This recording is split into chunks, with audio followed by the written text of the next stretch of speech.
The worst real estate deal I ever touched looked exactly like the kind of deal that social media tells you should buy. Seriously, if I showed you the broker package back then, most people watching this video would have probably said, yeah, this looks solid. The market was growing, the property cash flowed on paper, rents were below market, the renovation strategy made sense, and the refinance projections looked great. And yet, still we lost money. Not because the property was completely wrong, and not because some movie level disaster happened overnight. We lost money because we underestimated how long we would have to survive before the property became what we thought it would eventually become. And honestly, that realization changed the way I looked at real estate forever, because most people think investors go broke from buying bad deals.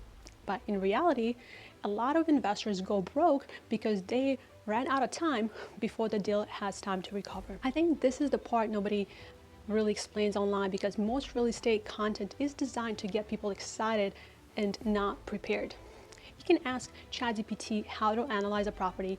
It will explain cap rates, debt structures, cash-on-cash returns, forced appreciation, and all of that matters.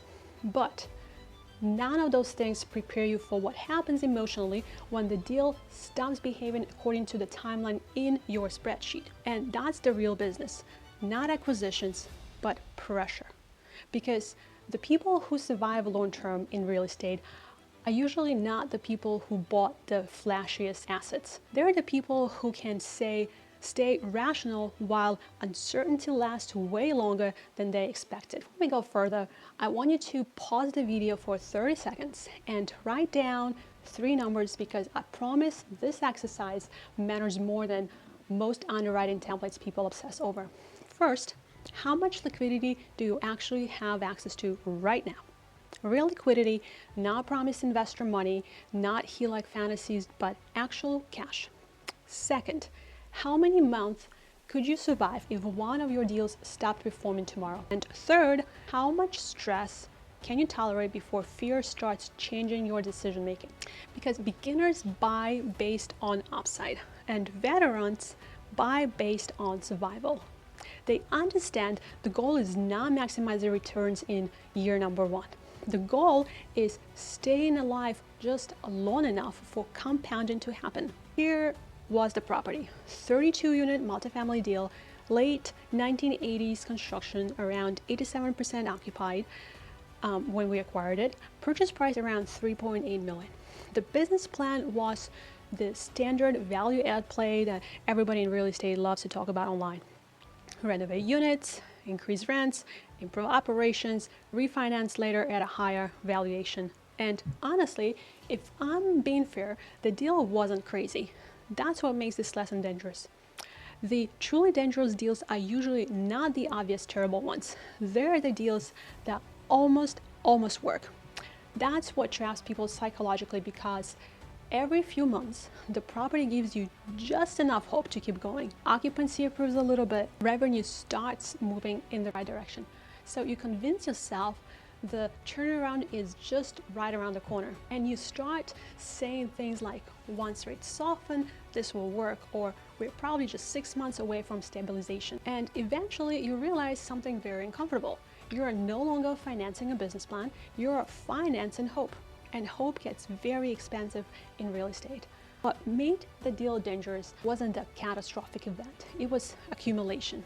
Pressure stacking slowly enough that you adapt to each individual problem without realizing that the overall structure is weakening. Insurance costs increased, taxes got reassessed, renovation timeline stretched, vacancy drifted lower during construction, interest rates stayed elevated longer than expected. And then one day we got an email from the lender about reevaluating exposure. That was the first moment where I stopped thinking, okay, this is a rough stretch, and started realizing we had entered a survival territory. And once survival enters the conversation, the emotional tone of a deal changes completely. That's when people stop talking about upside and start asking, well, how much runway do we actually have left? One of the biggest lessons I learned from that deal is something I now think about constantly, and I call it the survival window. Every real estate deal has 3 clocks. running at the same time. The first one is the property clock. Renovations, lease up, stabilization, NOI growth. That's the one everybody underwrites. Second is the debt clock, which honestly matters way more than people realize. How long until refinance pressure shows up? What happens if rates didn't cooperate? What happens if lenders suddenly tighten standards? And the third clock is the one almost no one talks about, and it's probably the most dangerous one of them all, the psychological clock. How long can the people involved survive emotionally before fear starts changing decisions? Because I've seen mathematically recoverable deals fall apart simply because people mentally collapsed before the property recovered. That happens constantly in this business. I remember one meeting during that deal extremely clearly because it completely changed the way I viewed real estate. Same conference room, same spreadsheet, same property, but the room had changed. Early in the deal, everybody talked about growth, renovation upside, refinance projections, equity creation, expansion. Months later, nobody cared about upside anymore. Now the conversation sounded more like, how much cash is left? How long can we carry this? What happens if refinancing isn't available? Do we need another capital call? That's when I realized real estate is not primarily about making money. It's about avoiding forced decisions, forced sales, forced refinance, forced exits under pressure. Experienced operators structure their businesses around avoiding forced decisions. Beginners structure everything around maximizing upside. That distinction is massive. You know what nobody posts online? The silence. Nobody posts the part where you're sitting alone at midnight, rerunning refinance scenarios in your head, just trying to figure out whether reserves last another 4 months if occupancy drops again. And I remember there was a point during the deal where I stopped opening management reports immediately when they came in, not consciously, subconsciously, because deep down I already knew they were bad. That was a very uncomfortable realization because it made me understand something I hadn't appreciated before. Stress changes behavior. It changes how quickly you respond, how objectively you think, how honestly you assess risks, and none of that shows up in the spreadsheet. I think one of the biggest misunderstandings new investors have about leverage is that they think debt primarily exists to magnify returns. And experienced operators eventually realize that debt is really a way of renting time. That's all leverage is, just borrowed time. Every loan quietly asks the same question: can you survive long enough to deserve this asset? Because here's the brutal truth. Sometimes your original thesis eventually becomes correct. The area improves, rents eventually rise, operations stabilized, but you still lose because your liquidity ran out before reality had enough time to catch up to your vision. I think that's one of the deepest lessons in real estate. The property usually isn't what kills people. The clock does. This next realization honestly took me years to fully understand. Looking back, part of the reason I loved that deal had nothing to do with the property itself. Subconsciously, I think I was also buying proof that I belonged to bigger rooms, proof that I was scaling, proof that I was becoming successful. And that's dangerous because once a deal becomes emotionally tied to your identity, objectivity starts quietly disappearing. You stop asking hard questions because deep down, you need the deal to validate something personal. I see this happen constantly now. Social media has convinced people that bigger automatically means smarter. So investors start buying operational complexity before they've earned the ability to manage it. Meanwhile, some of the wealthiest operators I know look incredibly boring online.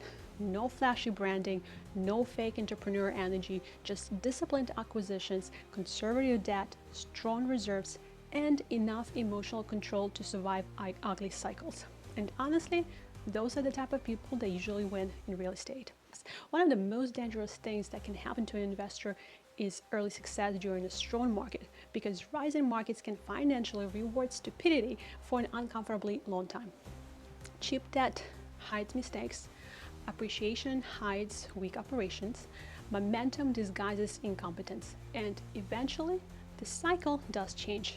That's when people discover whether they actually built a durable business or whether they were simply surfing liquidity. I think every long-term operator eventually gets humbled by this very realization. If you're newer to investing and you have limited liquidity, limited operational experience, and limited stress tolerance, my honest advice is to buy simpler deals. Lower complexity, better locations, stronger reserves, less ego. Your first goal is not maximizing return. Your first goal is survival. If you already have operational capability, emotional stability, and liquidity, then value add real estate absolutely can create emotional wealth. If you're buying real estate because social media made you feel behind in life, you're probably not ready yet, because desperation creates terrible underwriting. I used to think wealthy investors were the people who bought the most properties. The older I get in this business, the less impressed I am by acquisition and the more impressed I am by endurance. Because wealth in real estate usually does not belong to the people who moved the fastest. It belongs to the people who survived the years when moving faster would have destroyed them. And honestly, I think losing money taught me more about this business than making money ever could have. Because real estate is one of the few industries where you can technically be right eventually and still go bankrupt today. The market does not destroy fragile investors, it only reveals them.